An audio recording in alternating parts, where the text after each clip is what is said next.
I predicted that both companies were going to be worth $1 trillion+.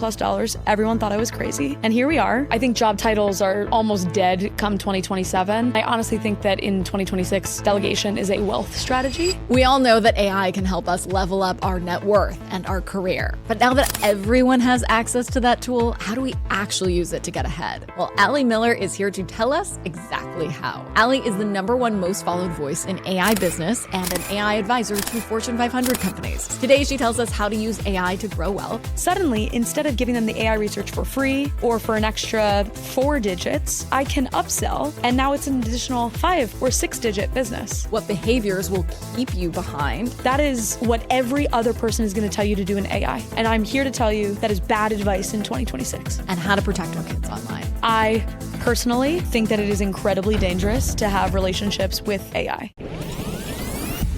I'm Nicole, the only financial expert you don't need a dictionary to understand. It's time for some money rehab.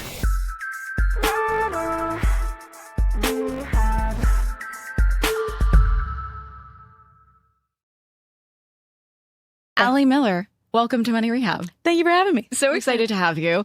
You have been doing AI before it was cool. Since what? Circa I started 19 years ago, and I've worked in it every day for the last decade. So you have set up AI to run your entire day. Explain how this works, because I am integrating AI into everything, as everybody is, especially as they're growing and scaling their businesses and all the things. But can you take me through the automations that you have set up to make your day easier? Yeah. So just to walk through how I would have automated my day each year. Okay. So 2022, I would have done every single thing with just like code scripts, maybe, or had people. 2023, we started building up, little prompt repositories where you could copy and paste the prompt a whole bunch. 2024, we had GPTs where like the prompt was already copied and pasted for you. 2025, we start getting into single agents and scheduled automations. So that might be like every Monday at 5 a.m., go and research everything happening in the world of finance in New York or something. And then 2026, it looks very different. 2026, what it looks like to automate parts of your business is really building out an AI workforce. So right now, and I've been evolving this every couple weeks and months, right now I have 34 AI agents that all function in one AI workforce together. I have one main chief of staff, Simon. Simon has 6 directors that are all named after Friends characters because I am a New York resident, after all. They all have... So they do what Simon says. They do. Thank you for getting it. So many people don't. You're on it. So they have 6 directors. All of those have sub-agents that are not named out, but they have tasks that they might own. And then they can spawn temporary AI agents to parallelize out tasks and just go nuts with it.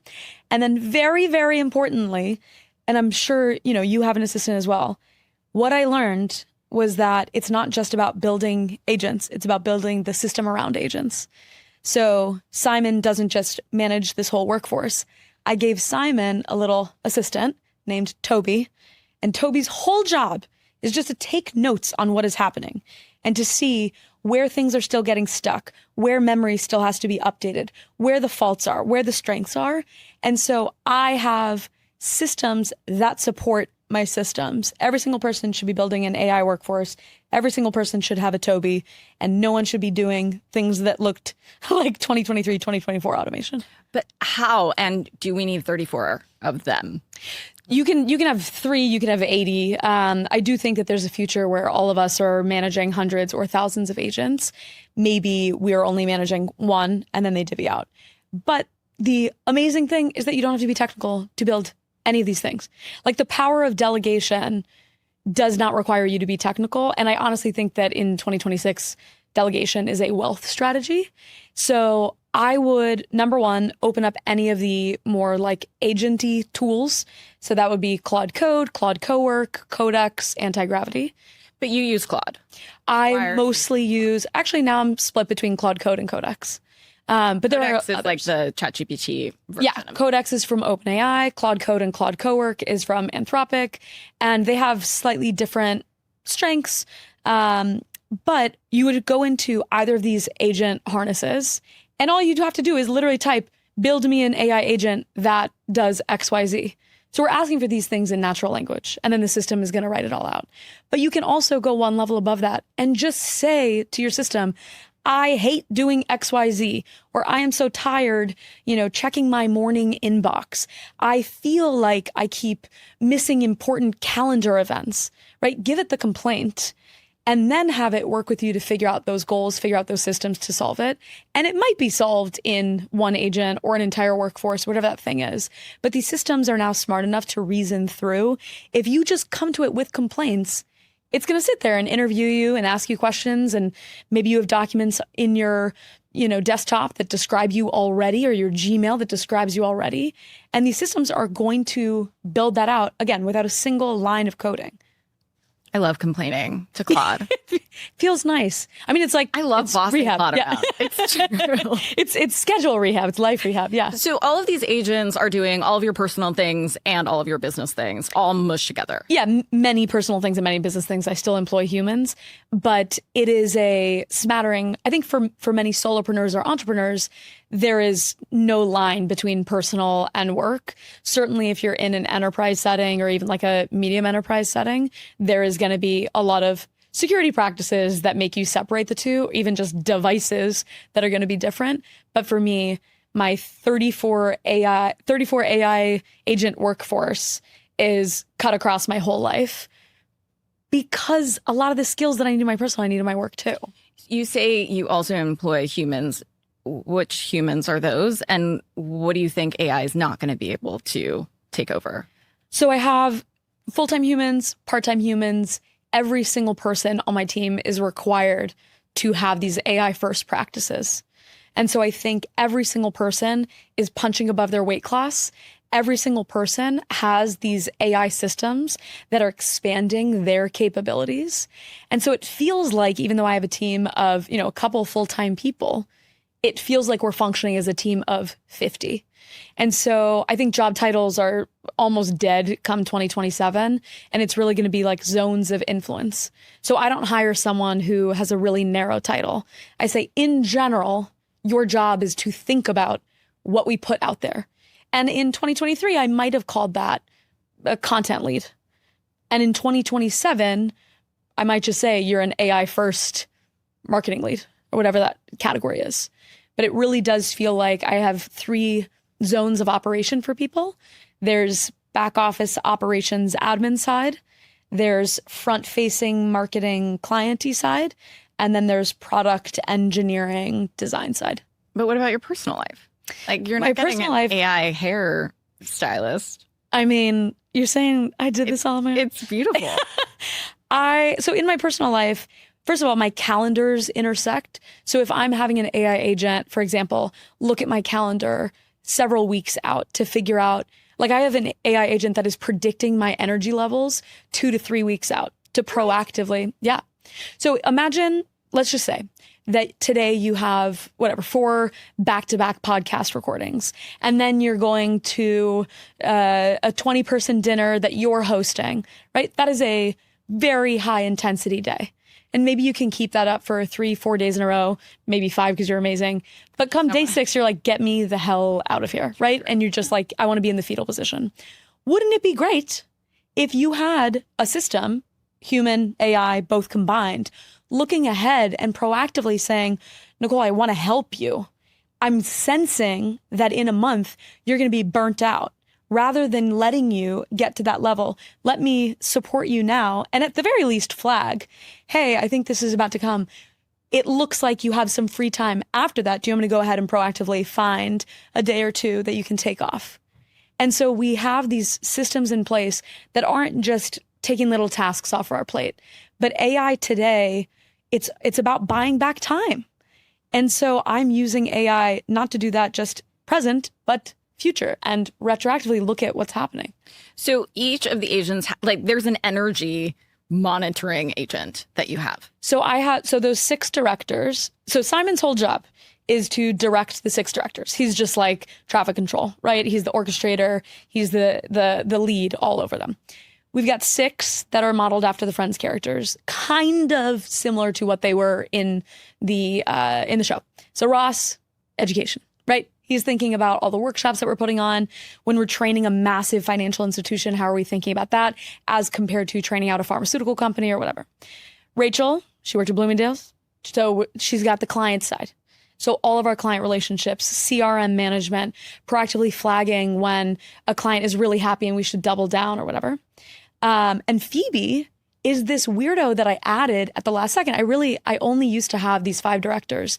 And it dawned on me, why the hell am I keeping my AI workforce in such traditional boxes, right? Like, why do I have one that is assigned to clients and one that's assigned to marketing and one that's assigned to product? Why on earth are we not reinventing the way that we think about our workforces and teammates? So Phoebe's entire job is just to be a weirdo in the corner. So I have an AI agent that's just dreaming. I love that. Right? That's just looking ahead and going, you know what? You've already had this month before. Like she's high, probably. She's got mushrooms, like dreaming up what the future of work is. Like, what if? But like that prompt that you just said, brilliant. You can go to these AI agents and say, I want the insane Alice in Wonderland characters. I want the Mad Hatter. I want the whatever. And I want them to just look at my calendar and be drunk and just say, like, wouldn't it be cool if instead of hosting a normal podcast with Allie, if instead you reached out to Elon Musk and asked to go to space instead? Like just someone who's pushing you and being that 10x person on your behalf, or the weirdo on your behalf. Like, I'm trying to lead a more creative life, a more whimsical life. And these systems, so many people are using them to just write boring blog posts when you could be using that exact same subscription to weird. Build a new life and get weird. All right, I'm here for this content. We're gonna change some AI agents and prompting. Yes, we need to get in there. Yeah. What should you always outsource to AI, and what should you never outsource to AI? So it's going to be specific for each person, each company.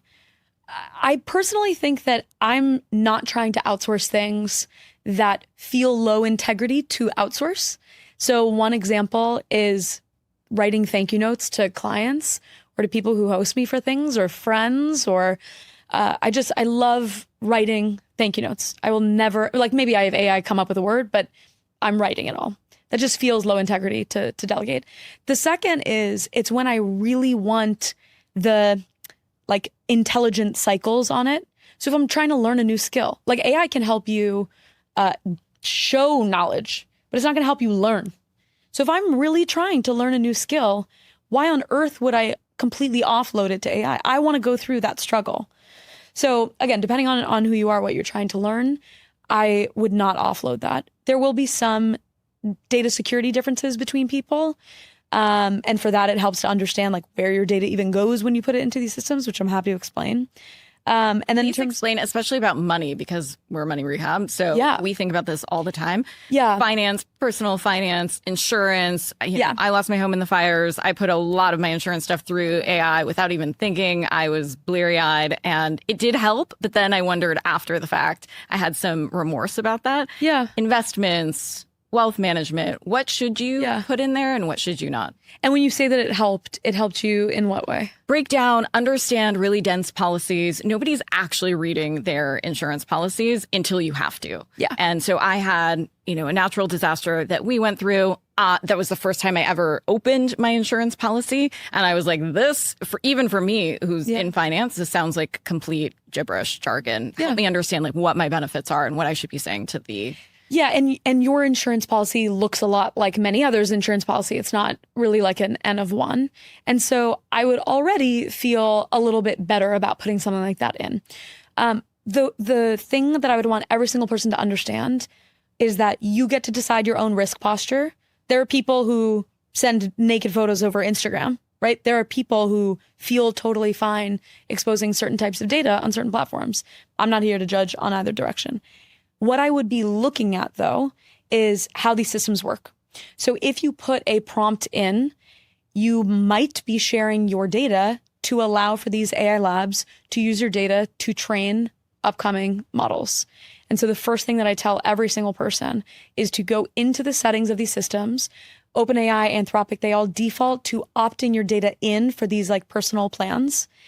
And so it is one toggle, but the majority of people are not going to realize that the toggle has to be. Well, that's, I mean, the that's done on purpose. There's the opt-out on purpose. Yeah. It's not default in your favor. But and I also want these systems to get better. It's an interesting trade-off. But at the very least, I'm not going to give them the easy win.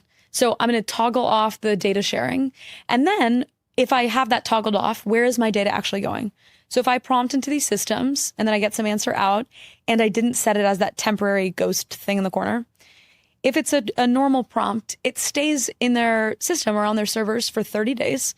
And if they think that there's anything nefarious or evil or abusive in your prompt, then they can hold it for longer. In general, right, these prompts are going to be pretty easy. So assume that it's held on these servers for 30 days. The risk is if someone hacks into these servers. That is what to think about. And so if you're putting in personal financial data, at the very least, take out your name. At the very least, redact, phone number or email or whatever. Beyond that, if people are screenshotting, I feel okay about it.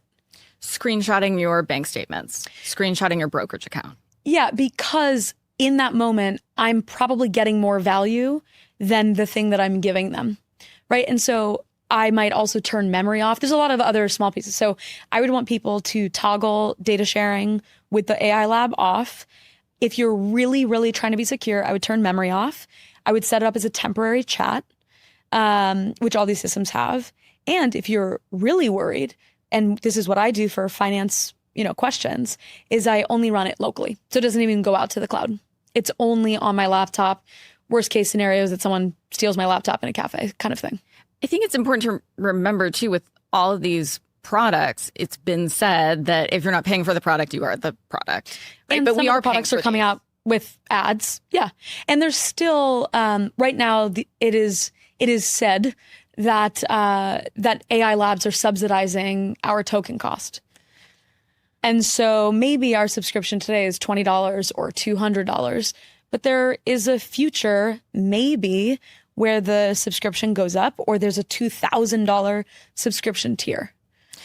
I want to talk about that because that's a really important issue that's come up, especially as business owners. It came out that Uber used their entire token budget in the first few months of the year. Now, I'm not running an Uber type business, but it's gotten so expensive where I think I could save by using AI. And now the bill has almost looked like another full-time person. Yeah.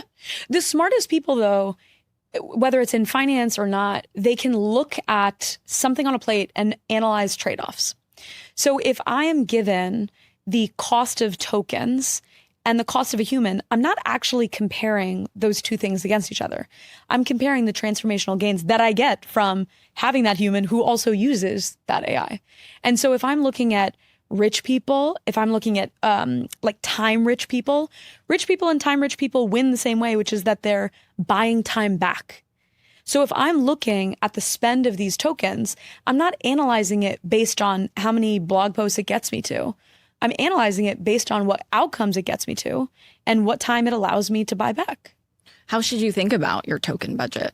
What's an appropriate token budget? Yeah, for every single person, I'm just going to say start with the $20 subscription because that's when you get to open up the top models. That's when you get to open up these agent use cases. And so that's really 2026 is about building out those systems. You really cannot do that with a free subscription tier. And so assuming that you can figure out at the very least how to, borrow $240 from a friend and figure out how to win that back.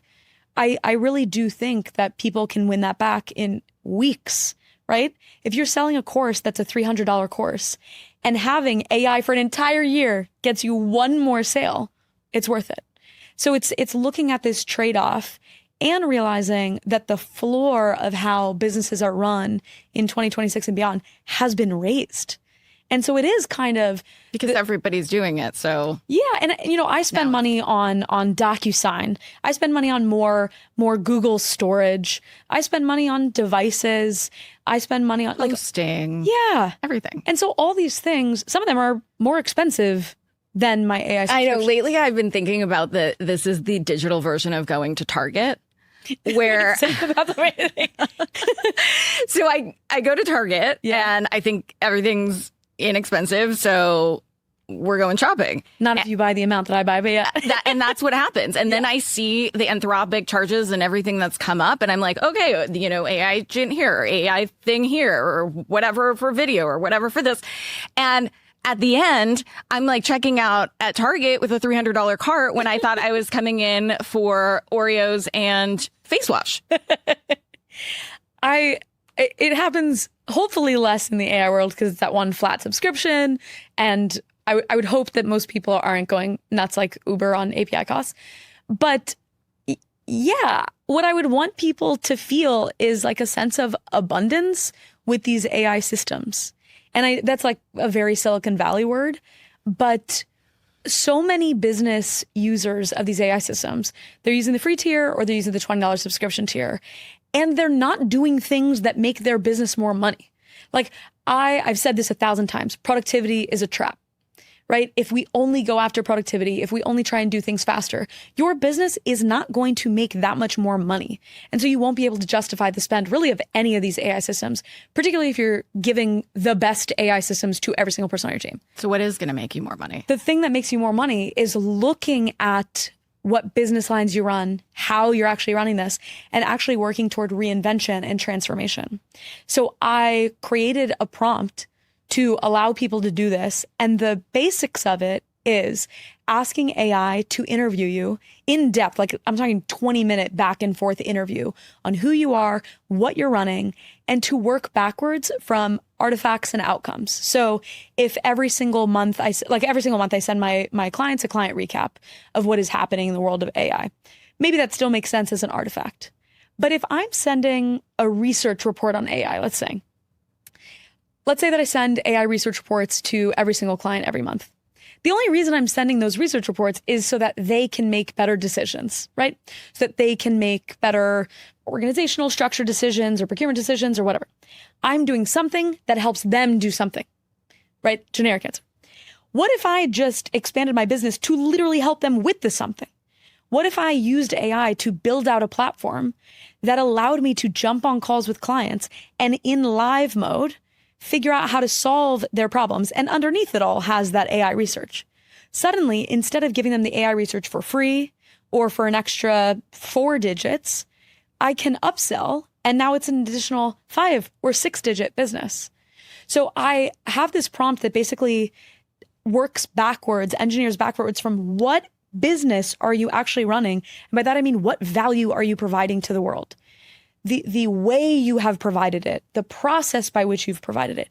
Most businesses have not changed their process since 2019.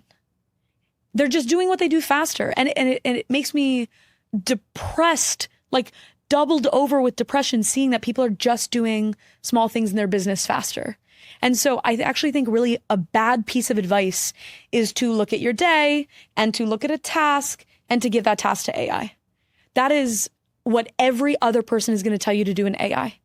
And I'm here to tell you that is bad advice in 2026.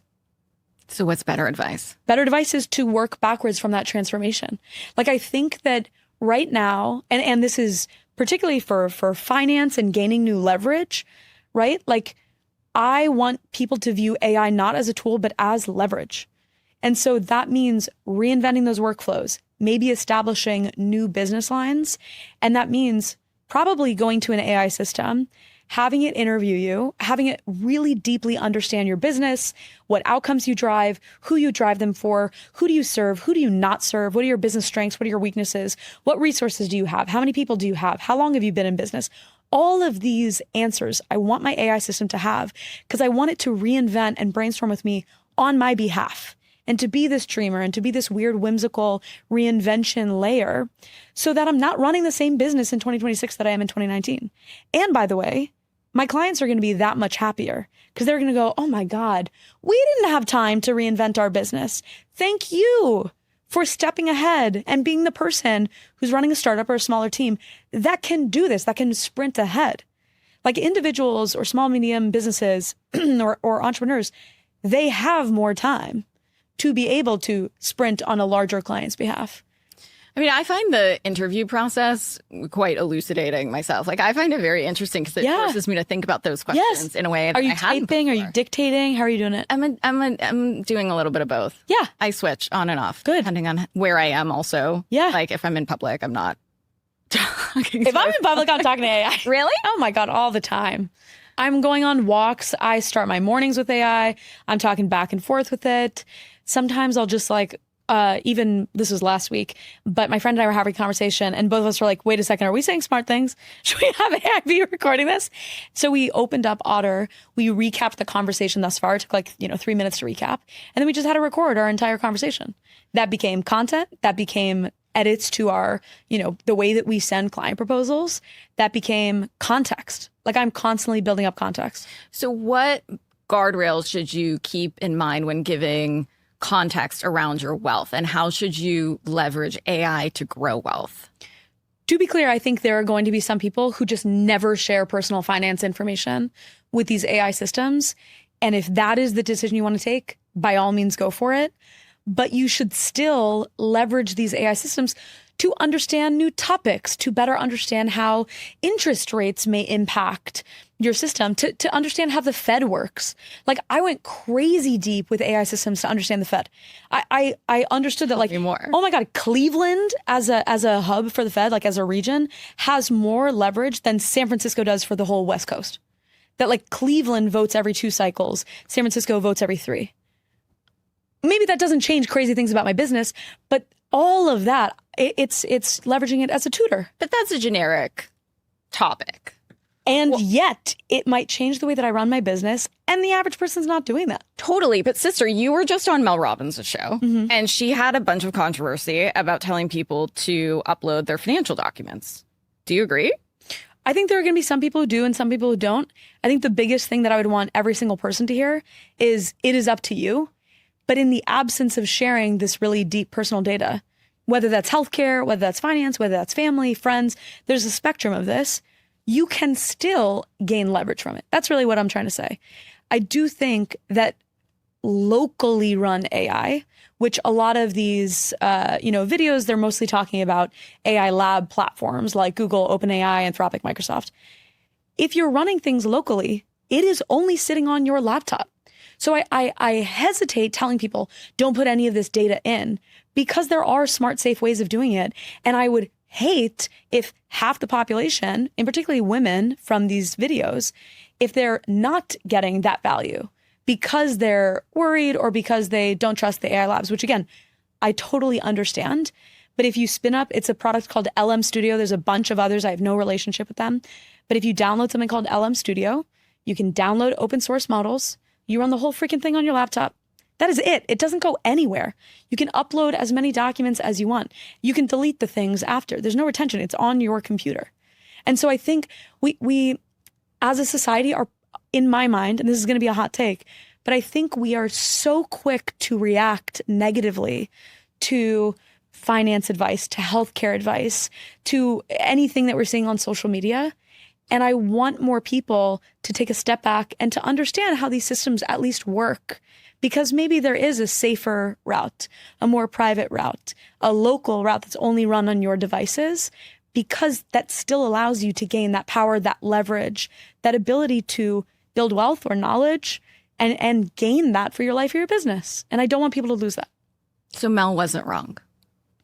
It depends on what product you're talking about. I think telling a group of people that they have to do something is a recipe for people to have their back against a wall. And so anytime that I'm educating, again, millions of people in an enterprise, I am first and foremost working from a viewpoint of flexibility and working from a viewpoint of fear. Like I know that I talk to millions of people, 80% of them are worried about their job. They're worried about their career. They're worried about their future. And so I'm really not going to get out there and say, every single person, you have to put in this exact prompt with this exact data on this exact product. I want to give people the option, the choice, because AI is such this horizontal, flexible accelerator that it's important to be able to use it in the way you want to use it. So net, it depends. Yeah. I mean, and that's the easy answer to everything. But in the same way that if I came to you and said, so should I put all of my money into mutual funds? You would probably say, it depends. I have a lot of questions about it. Yeah. Yeah. But I think that's the danger, right? If you're putting something on social media and some of it is okay advice to use the headline to use AI to help with finance. Yeah. Yes. Co-sign on that. I think you don't have a lot of room for the asterisks and the personal type of advice that everybody's going to need. And by the way, I feel for every single person who's hearing this really black and white advice, because we're all running crazy busy lives and we only have 5 minutes in our day to carve out for these things. And so we're naturally going to only hear this really narrow piece of advice. And so it really does take carving out a few hours to maybe better understand how these work or better understand what options we have outside of AI labs or cloud providers. Even if the tech is a little bit behind, right? I'm not saying it's the most state of the art, but you can still make that trade-off. So if you're doing brokerage bank statements, put it on local, toggle off. At the very least, yeah. If, again, risk postures are a spectrum. If you are the most risk-averse person out there, then you're probably never going to put finance data into any of these systems. If you're extremely risk adverse, but you're open to seeing what AI could do, run it locally, run it on something like LM Studio, use an open source model like GPT, OSS, there's a bunch of options. Upload the document. You're not going to be able to browse the internet. You're not going to be able to do cloud-like things, but you're going to be able to get some help. And then as you move up from there, you're going to maybe try temporary chats inside of a cloud provider. As you go up from there, you're going to just use traditional chat, right? Some people are even going to build their own systems, but you always have to ask yourself, what leverage am I giving away? What leverage am I giving back? And I do the exact same thing for finance. I do the exact same thing for healthcare. I love your content, full stop. Specifically around kids and AI, though. I am a new mom. I have an 18-month-old daughter. I think about this a lot. My husband is in the AI world. We think about safeguards. We think about opportunities. And you said something so brilliant, chef's kiss, many, many times over, that AI scams are the new white vans. Tell me why. I should say I'm not a mother. And so actually for that newsletter, we ran it by 15 parents because we were getting ahead of these fears, right? Wanting to make sure that we covered it. And so in that newsletter, it was the most shared newsletter I have ever shared because I think so many people are worried about their kids. So one of the 9 pieces of advice that we gave was to educate your kids on the types of AI scams that exist. And so that might be deep fakes, right? People creating fake videos of you giving fake financial advice. And we're seeing this from celebrities, from influencers. It's already happening. I also think that there's a lot of like executive mimicking, a fancy phishing attack where it's more like social engineering. So they'll pretend that they are the CFO. They'll call someone 2 rungs below the CFO and say, I need you to wire $50 million to this client. If they don't get it, they're going to fire us. I need you to do this right now. And they're able to mimic the voice. They're able to spoof the email address. They're able to do that. And because they're creating urgency and because they appear to be real, lifelike, whatever, they're going to more likely get the thing that they want. So there's a lot of flavors of AI scams. Clearly, every single person should have some sort of like password. Safe word. We have a safe word. Don't say it on this podcast. I definitely am not saying it on this. Honestly, I don't even remember it at this point. We need to revisit the safe word conversation. At the very least, but do you recommend that? Yeah. Listen, the best security protocols are multi-layer. So I would have a password between you and your family that is never written down. I would have a few questions in the back of your mind, kind of like when the bank asks, like, what was your high school mascot? But ask questions that you know that only your family can answer, again, and has not been written down or posted on social media. I would be setting up protocols like turning off data sharing, right? I would be thinking about a multi-layered approach. One password doesn't save even your login into whatever accounts you're doing, right? We do 2-factor authentication even for the most basic logins into like our airline websites. So why would that be any different for the way that you treat your family? I mean, it shouldn't be. So Harry Mack, who's like my favorite one of my favorite freestyle rappers, when he asks people, like, give me any word, he always says, don't make it a food or an animal. Like, just the default human brain. Okay. So when you're thinking about your safe word with your family, don't do an animal. Perfect nougat. Who cares? Like, just pick. Don't do a fruit. I would say don't do a fruit or an animal. That just because that our brains are wired for whatever reason. Like, every single person's safe word is pineapple, and it's like putting in your password and making your password 123. Like, just don't do it. It's a strange pattern. Humans are weird. I don't know if you know that. So weird. Yeah. The weirdest. Okay, so this comes into play if, God forbid, you get called by somebody that you think is a family member. It sounds like your family member. It might even come from their number. Yeah, which, by the way, these are not weird, crazy stories where I'm hearing it from a friend of a friend. My friend, this literally happened to her. What happened? It was in a business context, and it was them spoofing the executive saying, I need you to wire this money. And so in addition to the password and the asking of the questions, one of the best things you can do is hang up on whatever thing you just got called on, or email or whatever, and ping the person back on a different medium or the same medium, but you're initiating it. So if your mom calls you, hang up, call your mom back. If your CFO or your boss emails you, go and walk over to their desk or email them or call them or whatever. Like, assume that anything with extreme urgency and high liability is a scam. Like, we almost have to default to assuming that things are AI generated. And that might be content, that might be whatever, but like, that's why it's trust but verify. Like, we wanted to get you something that had your initials on it. I asked a whole bunch of AI systems, like, what is her middle freaking name? And we have not talked before this, right? According to AI, your middle initial is M. Is that right? Okay. But I didn't know it enough and I couldn't verify it, so I didn't put the middle initial onto the thing. Is it? It's Yeah, go AI. Get out of here, AI. Cut that out. But yeah. Yeah. Wow. Yeah, but I didn't have a way to Now I'm verify. scared. I never ever use that. Somewhere it exists. The heck? But this is also, I mean, it's interesting, right? Like, AI can find needles in a haystack. Like, AI makes it so much easier to find that one random tweet you wrote in 2015 or that one random photo you took in college. And like, the one random important strategy document that you wrote in your business. And so if I'm thinking about how to prevent AI scams, I have to remember how these systems work. And I have to remember that it's really, really good at finding a needle in a haystack. So all of the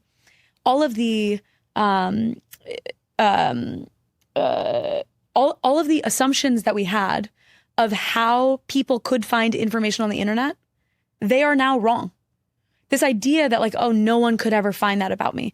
If it exists on a website that AI can scrape, it's a whole lot easier to find that. Okay, something else that you talked about with kids and AI that really resonated with me was around how to safeguard or think about the loneliness and the social anxiety component of having almost like a parasocial relationship with a chatbot. Yeah. How do you think about that? I love that you say use your voice a little bit more too than just text. Yeah. What else?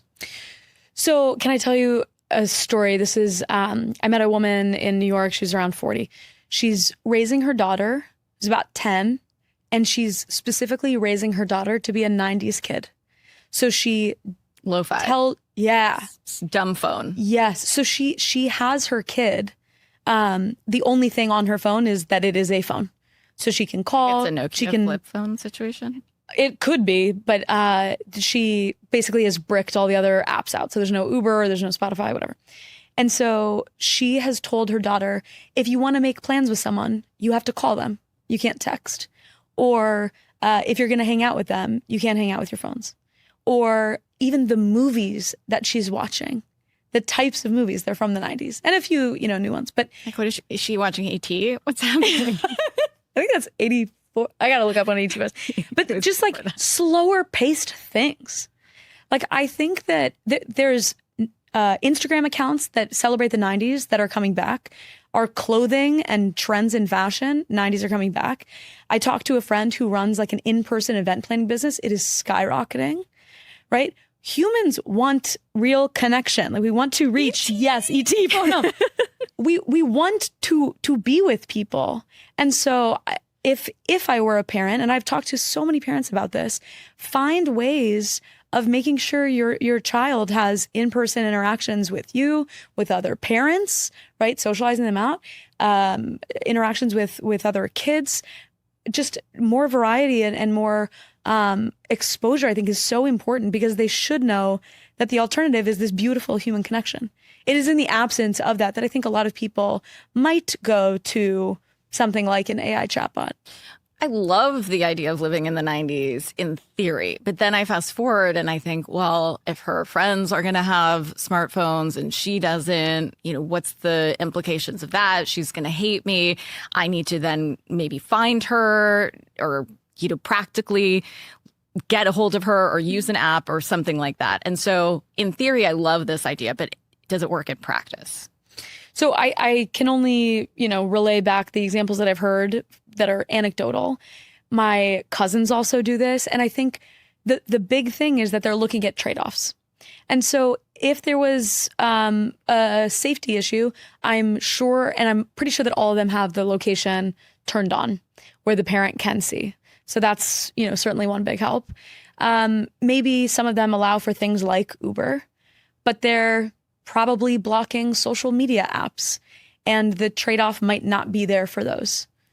How old should a kid be before they start using ChatGPT or Claude? It's like, out of curiosity, like, what does your gut say? 35. It's so interesting. Like, there are some countries that are setting age limits, right, or age requirements. And what's that? On systems. Like Australia has set a 16 plus. Oh. We have rules that you can't use social media until you're 13 plus. Like, all these systems are supposed to have age verification. And in fact, the AI labs have shared that there are trends in how children under 13 use these systems, where it's easier to parse out who is under 13. I thought that was really interesting. I heard Dario from Anthropic talk about that, and I believed him. Yeah. Because it can pick up on, even if you're trying to trick the AI to ask about like older people questions, like, what do people do when they're 35 or whatever? Like, it knows that's sus. And again, it's because AI is gathering many different prompts. Like, figuring out whether something is AI generated in one sentence, very hard. If you give me 80,000 pages and then I have to determine whether it's AI generated or not, a whole lot easier. And so, because you get more data points. Like, it's like easier to triangulate. You start to see patterns over a long horizon. And so if, like in AI generated content where we hear 1,000 times, it's not X, it's Y, or like, here's the thing. We get this because we've seen it over patterns. But if someone's never seen AI generated content, they hear it once, they go, oh, that's such a great, powerful sentence. So these systems over time are better at figuring out whether someone is in this generation or that generation. But the difference between what? This or that. Oh, yeah. But the ability to figure out whether they're 12 and a half or 13 is obviously a lot harder because it's more narrow. So what do you think the age limit should be? It is You're not the my expert. Yeah, but I am the person who's also telling people it is up to you. Like, there are some 8-year-olds that I've met who are working with their parents and vibe coding something together that is beautiful for how their family runs. I wouldn't want to withhold that from the family. And then I also hear about 15-year-olds who have no friends, who are extremely lonely, who are maybe getting bullied in school, who are having a really hard time with connection. And I probably wouldn't recommend AI in that circumstance. So it is, again, going to be up to the parents. However, note that in every single example that I'm giving, right? Whether it's sharing your finance data, sharing your healthcare data, letting your kids use it, yes, it is your decision, but the only way to make a smart decision is to understand how these systems work, is to understand whether you are opted in or opted out to sharing your data. It is whether you yourself have tested these systems to figure out how often it lies to you, or how sycophantic it is when you tell it that, you hate Susie at your school, right? And if the AI is like, yeah, Susie sucks, do I want to double down and encourage my kid to have enemy? Like, you have to start from a frame of AI literacy and AI reasoning in order to make safe, smart decisions for you or your family.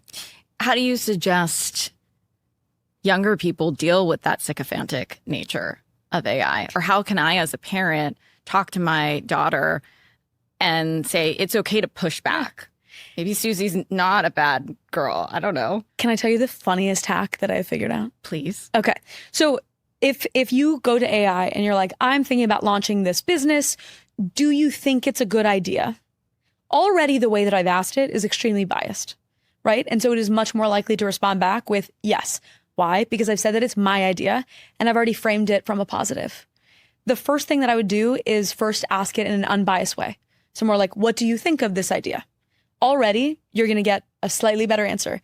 However, the actual hack that I have figured out, and it comes from a point of understanding how these systems work. AI is trained and has a system prompt that tells it to be helpful to you. It is not necessarily trying to be helpful to Susie, to Bobby, to Linda, whatever. So now if I get too much sycophancy from an AI system, I will ask it for a summary. I'll open up a new thread and I will say, my coworker Linda said this really dumb thing. Here is what she proposed. Don't you think this is dumb? Why or why not? And then I'll open up another section, another thread that has no context shared with the first one. And I'll say, my friend Linda sent this over. What do you think? And I'll open up a third one that says, my friend Linda sent this over. Do you think it's a good idea? So I have, first of all, repositioned it not as my idea, but from some, floating head third party thing. So already the AI is going to be less likely to jump and be a supporter of the idea. And second, I've spun up 3 completely context separate conversations so I can read them. And if I really wanted to go nuts, and my team, we call this gremlin mode, where you're just like going freaking crazy with these systems. What if you spun up 800 agents that all argued with each other about whether it was, good or bad? What if for every single 800, you said that it was 500, evil thinkers, 200 negative thinkers, and only 100 positive, and then you switch the ratio on the other one? What if you had them run through 5 different gauntlets of rounds? What if you had 5 other agents review the output from those gauntlets to then see what happens? What if you set up like this amount of systems and multiple agents all working together or splitting context up? Like that is the level of systems thinking that you can have in 2026. Do I think the average 8-year-old is going to do that? Mad Max mode. Yeah. I think like at the very least, just tell the AI that it's someone else's idea and literally ask in an unbiased way, how can I ask for your opinion on this? And then use it. What about developing what feels like real relationships or real friendships with AI? How do we talk to kids about that? So let me back up and just talk about AI companionship and AI relationships in general, and then kids will be a part of that. I personally think that it is incredibly dangerous to have relationships with AI. And I just heard from, this is a client of mine, her husband is sick and she's been talking to this AI system about her husband and trying to figure out, not just like, hey, what's the result of this blood test? Help me understand this. Help me understand what questions to ask the doctor. But she was also talking to it about the emotional, challenge of going through this. And all of the answers had been about the husband. And then kind of out of nowhere, the AI assistant wrote back to her and said, how are you doing? Ooh. And so is this like an AI relationship, a companionship? No. But in that moment, that's what she needed to hear. She was in crazy specific logistics mode. She hadn't really been thinking about herself.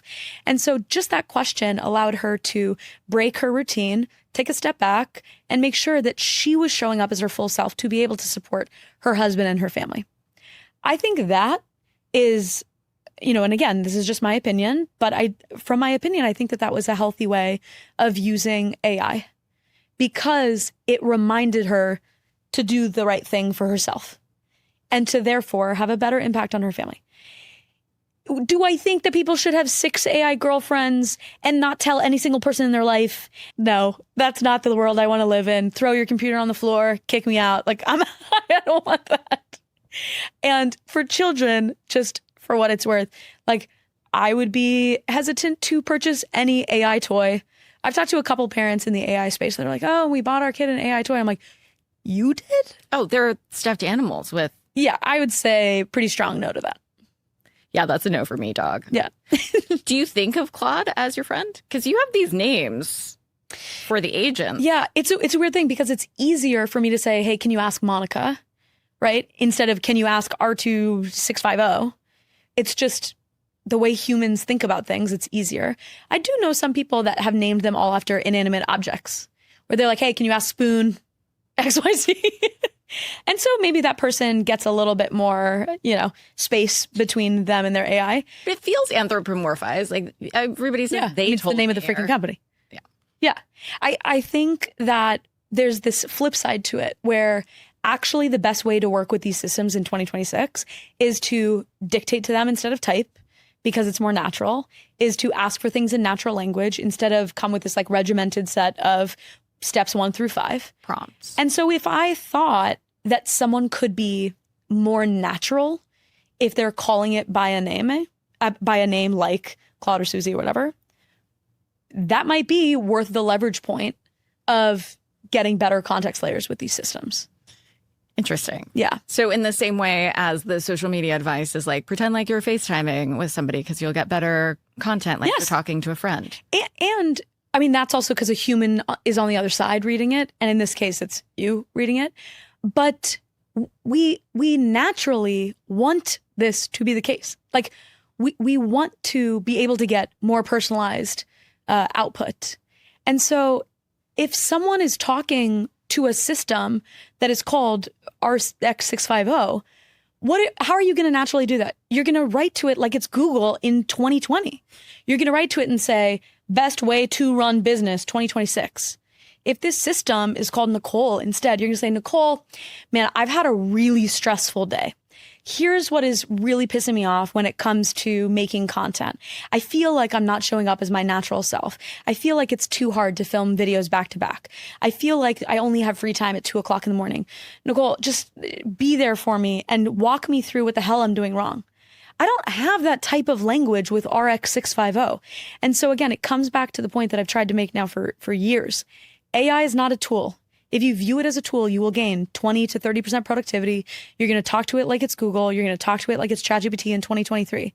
If you instead talk to it like the wildest, weirdest, PhD level intelligent teammate weirdo, beast alien thing that is $20 a month, and you decide to lean in and leverage it, you're going to get a lot more out of it. So if you want personalized outputs, you need personalized inputs. All of these systems are built off of strong context layers. But boundaries. Depending on who you are. Like there are some people, you want to hear the like wide spectrum? There are people that have it direct connecting into all of their Stripe, all of their Chase, all their Bank of America, Wealthfront, Fidelity, and constantly scanning their systems every day, building out investment systems for themselves. I literally just talked to someone who has done this. They have 3 different investment strategies. They have given each one of those investment strategies a $1,000 starting point. They go into the system. They've written /goal, turn this 1,000 into $1 million. And then they said, you're going to build one system, you're going to build another, you're going to build another. And 2 of the systems have lost all the money and 1 has 3x'd. So we're at 0 right now. I talked to this person on Thursday. And so who knows where it's going to go? But that person could only open up that use case if it had access into that person's money system, the ability to see maybe what their investment strategies have been in the past, right? Like you might not want that type of use case in your life. I completely understand. I would not tell people to do that if they don't want to. But you got to know that exists, because there might come a time where you go, now the leverage point is worth it. I see so much of this online that says, I fed Claude or ChatGPT or whatever my portfolio and I 500x and you can't do. Like all of that's bullshit. I don't believe those people. Okay. I mean, like come with receipts, right? Come with receipts, show me, and also show me the 3 use cases that failed and lost you all your money. That's what I would want. But again, going back to what we talked about, there are finance use cases that don't require sharing all your personal data and still gain you high leverage. But it's not there yet. It's not a hedge fund manager. There are hedge funds that are using AI. You have Bridgewater and other companies that have built out full AI run funds. But it's not magical. Like the Definitely person not you were magical. talking to, two of the three lost all of the money. Yeah, and maybe they're going to start 5 more, right? Like we're talking about the beginning of iteration, the beginning of experimentation. And so for a lot of people that don't feel like they're first adopters, for a lot of people that are not high risk, maybe if you weren't the first person to buy VR, if you weren't the first person to get an iPhone, like I had a BlackBerry forever until it fell on the floor and I lost it. Like I am not EDM forever. I know, I'm like, take me back. I am not always the first adopter in hardware, but I am an early adopter in software. If you're a later adopter in both, let everyone else get the mess out of the way and you can join in later, but you're going to miss the first 6, 12 months, whatever, of leverage. I'm fine with that. Right. I don't want to be the first patient with an AI surgeon. I'm good. I'll be the much later. But would you be the first, AI tailor recipient if it was like fixing a pair of cheap pants? Yeah, low risk. Right. And for some people, the way that they view $1,000 might be extremely low risk. And they're going to get those iteration cycles. Maybe for other people, they're going to go, you know what, I'll test on $100. I'll spin up a separate bank account. There are people who've spun up separate email addresses for their AI agents, separate bank accounts for their AI agents. There are people creating full identities for their AI agents, different devices so that they can fully sandbox it out. Right? That requires a little bit of technical knowledge, but that person is in a more safe, secure, guardrailed way, getting those experimentation cycles. Like speed of experimentation, speed of iteration is the biggest moat in 2026. So even if it's a small experiment, even if it's over there and not on your main device, I would encourage people to experiment.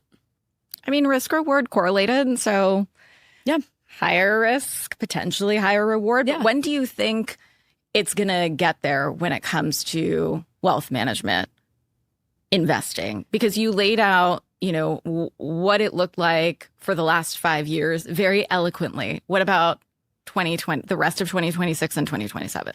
So first, I already think it's there to a certain extent, right? We have the ability to understand massive amounts of structured data. We already have people who are building out full investment strategies that are AI run. It's just that people are diversifying it out across, 10 different paths and then figuring out best of 10. Whereas with humans who have seen decades of data and they have a million other clients, they're going to optimize in a different way. So one, I think we're already there. The thing that I am looking at for that next level to say, maybe you don't need to see everyone else's data, maybe you don't need to run 10. I'd be looking, number one, at coding capabilities of AI, because that's how we connect into systems. We're already there. We're 94 plus on the best AI software engineering benchmarks. I would be looking at the trust levels in systems from a finance side, which we are very low on as a country. I would be looking at regulation and whether AI is even allowed to, which we are not there as a country. Others might beat us to the punch. And the last thing that I would be looking at is the ability to self-learn. So like I have my accountant, right? Or my financial advisor, like I could call up that person. They know how I've run my money for the last 5 years. They know why I picked this fund over that fund. They know when I started to go nuts on single stock because I allowed myself to have that risk. And so they can get that compounded gains from learning.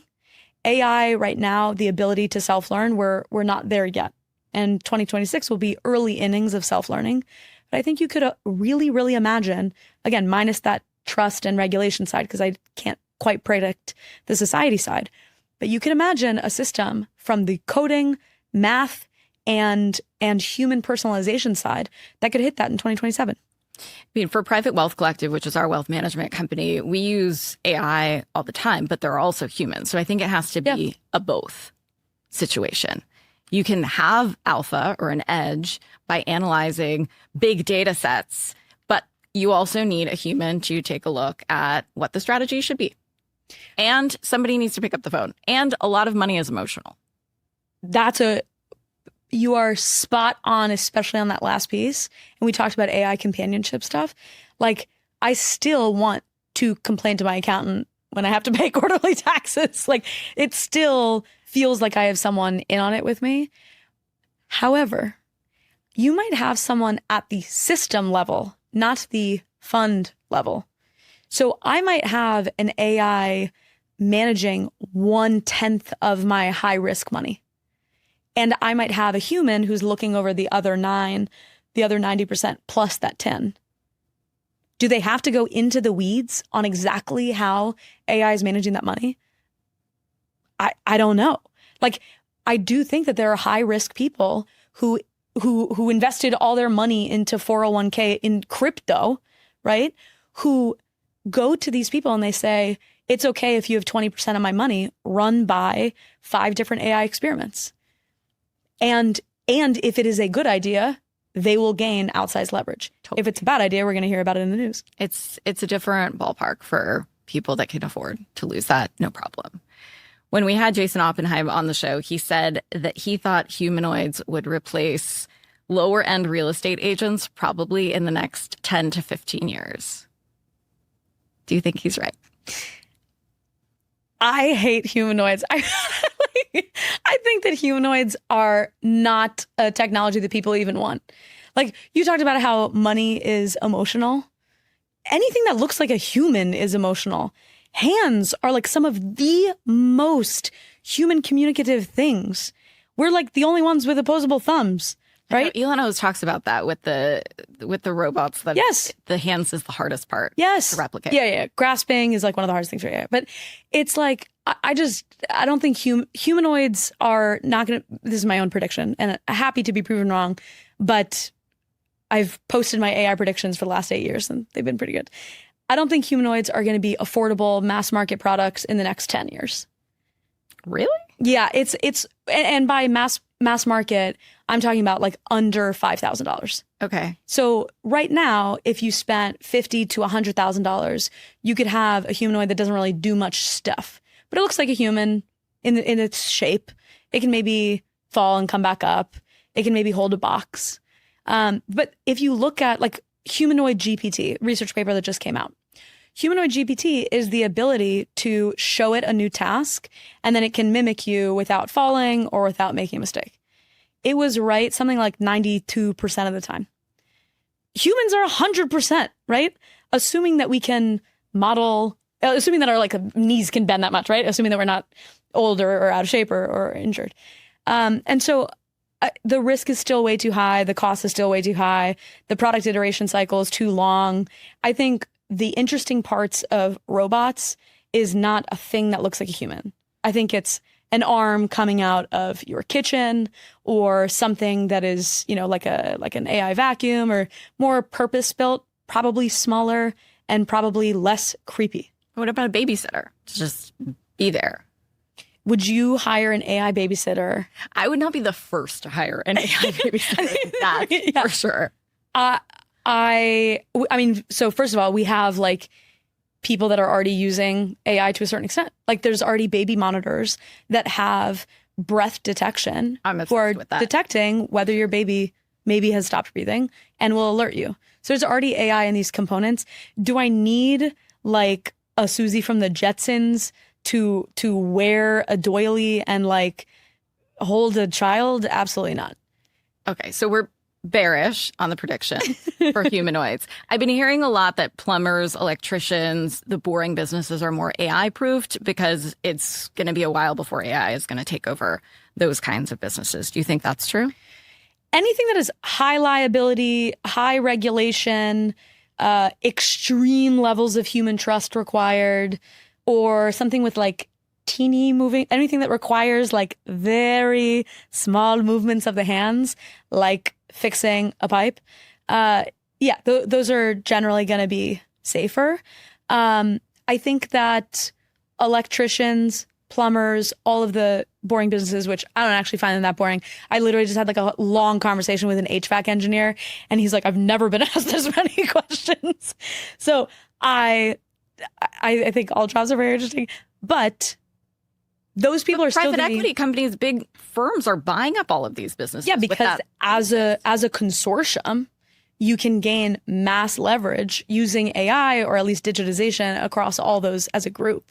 The ability to have a shared budgeting system or a shared prediction system, or the ability to have this client actually come over here and be a client of that plumber instead of that electrician. Like there's a lot of network effects. Anyways, I think that plumbers, electricians, all these folks, you could imagine a world, and I worked on this use case more than about 10 years ago at IBM, where they were using AR to be able to augment things that they saw in front of them. It was the ability for home inspectors. We built out a whole thing. The ability for home inspectors to take photos under the sink of backyards, to look at satellite footage, to look at different types of ceilings, to be able to run their inspections a lot faster. There's been AI in the boring businesses for 10 years. It's just that the AI in that world is aiding or augmenting the person or allowing them to crank out paperwork a lot faster and not doing the actual fixing. OpenAI, Anthropic, they're all filing to go public. Do you think that's going to fundamentally change how they operate as businesses? So any business going public has to report a lot higher transparency than we've had from these labs in the past. And so I think that that level of transparency, you could imagine that would impact the way that they're running their business, not just the amount of reporting that they're giving, but the types of business lines that they might go after. And so you already have OpenAI, who's hired the founder of Ironclad. You have them opening up new legal business lines. You have them hiring a head of ads and building out an ads business. And so you're going to see a different type of commercialization from the two different labs. I think it'll be interesting to see how that changes. I can make predictions, but we haven't really seen any company at this scale go public with this much on the line. What I hedge against and what I worry about is people that are like, see, AI is a bubble. I knew it. I'm very worried for those people. Is it a bubble? Okay. Bubble means what in your mind? Frothy, overvalued. Permanently overvalued, right? Until it pops. And then does it take decades to come back? Does it ever come back? Does it matter for a bubble? It changes. Okay. .com bubble. Yeah, now .coms are the it thing. Ubiquitous. Yeah. But not everything with the .com is going to be successful. Right. And it took 15 years or something for it to come back.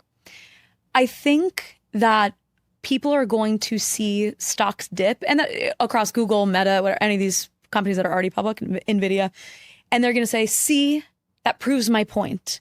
And there's a lot of, again, emotion correlated not just to money, which is a big part of this, but AI. Like people don't want to be replaced by AI. So any data point that they get that proves their point, they're going to come out and say that. Confirmation bias. Exactly. So I really, really worry that we're going to see some dips in these stocks and that people are going to have mass confirmation bias and that those businesses are going to be worse off as a result. I predicted, I think it was 3 years ago, that both these companies were going to be worth $1 trillion+. And everyone thought I was a lunatic. Did you invest in them at the time? No, they were private. But you could still invest. Yeah, I'll throw $5 over. All those SPVs, it was like the fund of the fund of a fund. People are going to lose also their money. That's a whole other episode. Yeah. I think, I predicted that these companies were going to raise over $100 billion. Everyone said I was crazy. I predicted that both companies were going to be worth $1 trillion+. Everyone thought I was crazy. And here we are. Both companies are likely to go public. Both companies are likely to be valued at over $1 trillion. Are you going to buy? Absolutely. You're going to buy OpenAI when it goes. This is not investment advice, right? But my risk profile is very different. The other way of looking at it is imagine that you get hired at OpenAI the day they go public, or you get hired at Anthropic the day it goes public, or SpaceX the day it goes public, whatever. And a large portion of your compensation is equity. Would you be happy if that portion was 90% instead of 50? If the answer is yes, that should be a trigger in your head that you should buy when these companies go public and that you should hold not for 3 months, but when I buy single stocks, I am holding them on for years. I'm not buying for short-term runs. And so that is the reframe that I would have everyone be looking at. So you're long-term bullish. Absolutely. Because again, it is a mass horizontal.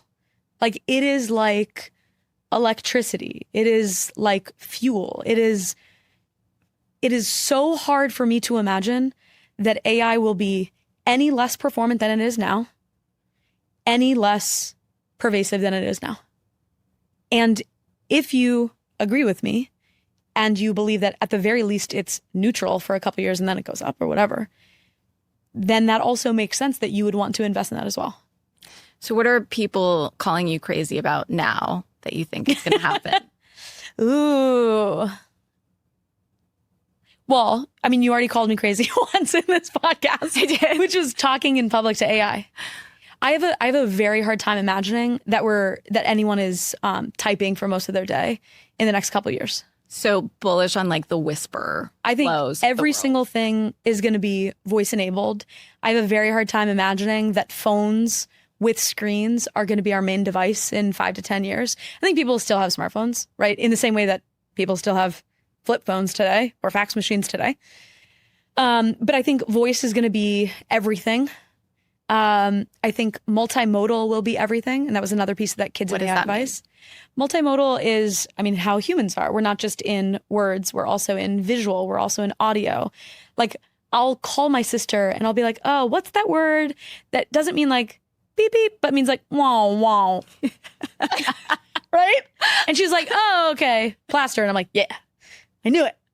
And we're just extremely multimodal beings. Like we speak in visuals. We gesture to our friends when we can't talk across the room. We make funny little, funny little sound effects to our siblings over the phone. We're multimodal beings. So I think every single thing is going to be multimodal. I think voice AI is the driver. I can absolutely picture every single person on the streets talking to AI, in their car talking to AI, on subways talking to AI. Do I want everyone talking all the time around me? It's a different question. Not really. Yeah. But voice is 4 times faster than writing. Will my daughter need to learn how to drive? Will my daughter go to college? Should she learn to drive? Might be a different thing because I think it's actually really good hand-eye coordination.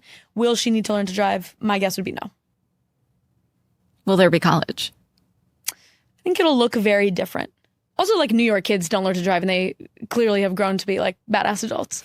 But I do think that like the thing that I would say in that car scenario is like I would still want to teach my kids motor skills. I would still want them to have unbelievable hand-eye coordination. Like my dad took me and my sister out throwing baseballs and softballs every single week as a kid.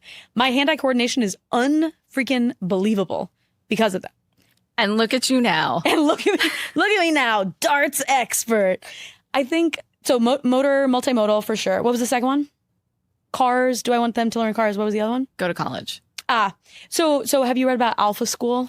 So I was just actually going to bring that up because I vacillate between I want her to go online when she's 35 and like how fast can she get into the Alpha School? Okay. The part that which is AI, an AI forward school, new way of thinking, new way of projects. Yeah. They're opening one up in Santa Monica near me. Yeah, and they're opening up one in it. New York. I think things that I like about the Alpha School model, one is that it's a lot of group work. So again, that human connection, the ability to say, let's work on a project.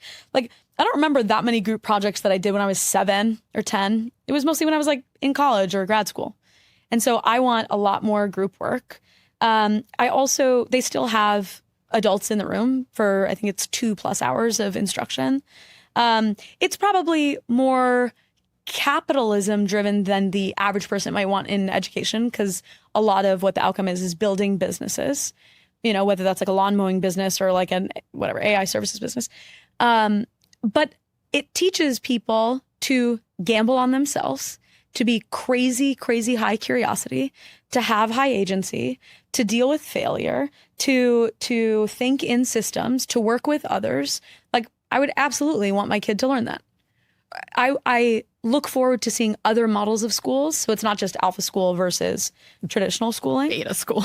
Yeah, I want to see more. Like I want to see sports-oriented schools that every single person first primarily is on a sports team and then is learning on the side. My husband would be obsessed with that. Okay, Yeah. to be continued. Yeah. Next episode. Allie, we ask all of our guests for a final tip that listeners can take straight to the bank.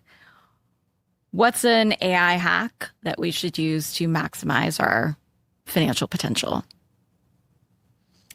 So we've touched on this, but I'll hammer it home now. Hammer it. 2026 is not the time to look at the list of tasks that you have on your calendar and ask AI to do one of those and call that a win. People who are time rich have figured out how to buy time back, and they are figuring out what business models actually win in 2026 and beyond. And the weirdest mindset shift that I think people can make is no longer charging by the hour and using AI and using code probably to figure out solutions for their business, to be able to reinvent their business in a way that does not reduce them into hourly service providing. It is project-based. I want everything project-based. I want everything outcome-based.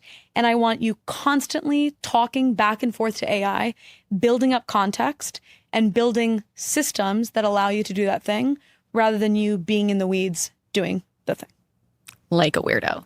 Like a weirdo.